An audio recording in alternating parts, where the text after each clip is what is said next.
Mrs. Diskaya, pwede ba bang ibalita nyo sa amin, ikwento nyo sa amin yung mga napanood namin sa inyo sa television na sinasabi ninyo. Kailan po kayo unang nagkaroon ay kumita ng bilyon sa construction industry? Anong taon po yun? Good morning po. Billion po.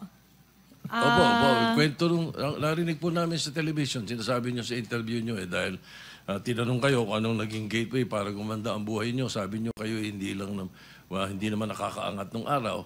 At tapos sabi ninyo ay noong DPWH na kami. Yun po yung sagot ninyo eh. So, at tinanong kung magkano at sabi nyo bilyon. Kailan po itong unang bilyon na kumita kayo sa DPWH?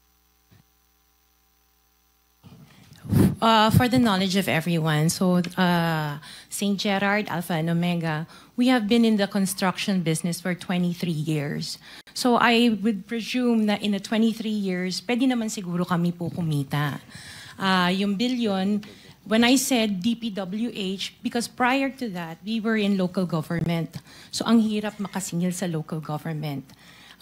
They spliced the video that was taken of me and just mentioned the DPWH.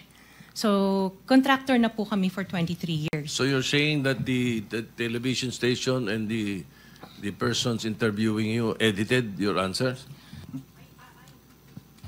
I think so, sir. Kasi I did mention that I was doing local government as well as private po.